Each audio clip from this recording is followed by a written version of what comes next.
देश भर में गणेश चतुर्थी के पर्व पर गणपति बप्पा की स्थापना की गई है। महाराष्ट्र में इस पर्व को विशेष तौर पर बड़े उत्साह के साथ मनाया जाता है। इस पर्व पर बॉलीवुड सेलिब्रिटी भी धूमधाम से अपने घर में बप्पा को लेकर आते हैं और बप्पा की स्थापना करते हैं। ठीक उसी तरह मराठी फिल्म अभिनेत्री पर्यावरण प्रेमी आर्या घारे ने अपने घर पर पर्यावरण को नुकसान से बचाने के लिए इको फ्रेंडली गणपति को स्थापित किया है।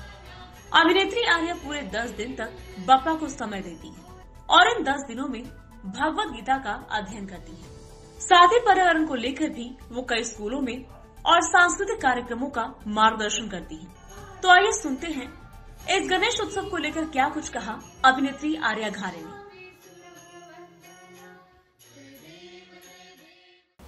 सबसे पहले तो वक्रतुंड महाकाय सूर्यकोटि समप्रभ निर्विघ्नं कुरु देव सर्वकार्येषु सर्वदा। सबको गणेश चतुर्थी की ढेर सारी शुभकामनाएं।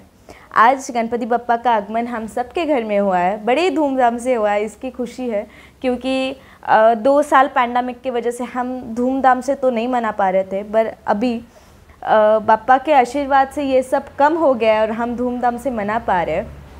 बहुत अच्छा लग रहा है कि सब जगह पे हैप्पी वेव्स है और गुड वेव्स है। मैंने जो बप्पा का साज किया है वो कुछ ऐसा है कि यहाँ आप देख सकते हो कि कुछ लोग यहाँ घूम रहे हैं, एनिमल्स वहाँ है, यहाँ कुछ प्लांट है, पर्यावरण जो हम बोलते हैं।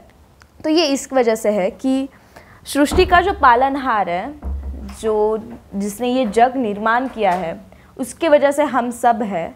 और इस पर्यावरण मतलब ट्रीज़ और झाड़ के वजह से भी हम हैं, क्योंकि ऑक्सीजन बहुत नेसेसरी है। कोविड की वजह से हम सबको पता चल गया कि ऑक्सीजन की कीमत क्या है। तो इसीलिए ये कुछ पर्यावरण का संदेश पूर्वक मैंने डेकोरेशन किया है और अच्छा लग रहा है। पहले तो मैं बताना चाहूँगी कि आप जब डेकोरेशन करते हो तब इस चीज़ का ध्यान रखना कि कम से कम प्लास्टिक यूज़ करो। मैंने तो बहुत कम से कम प्लास्टिक, मुझे जितना यूज़ नहीं करना चाहिए उतना मैंने किया है।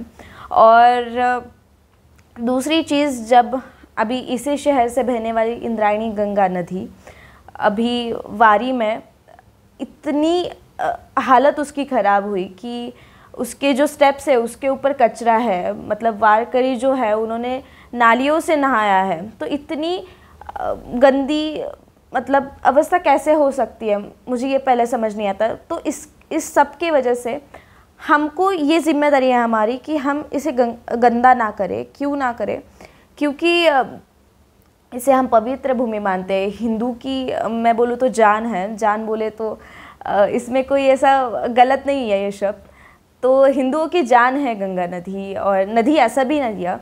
तो इसे हम क्यों गंदा कर रहे हैं? और हम ही गंदा कर रहे हैं। हम जब गणपति बप्पा का विसर्जन करते हैं तब हम पीओपी के गणपति, ज़्यादातर घरों में पीओपी के गणपति रहते हैं, तो वो कुछ दिन तक मेल्ट नहीं होते या फिर विसर्जन उसका ठीक से नहीं हो पाता। तो हम उसका विसर्जन घर पे कर सकते हैं। मार्केट अभी इतना, मतलब हमारा जो सोसाइटी है वो इतनी बढ़ गई है कि हर एक सुविधा हमें प्रोवाइड की जाती है। तो मार्केट में एक पाउडर मिलती है जिससे गणपति का विसर्जन घर पे हो सकता है, तो वो हम करेंगे।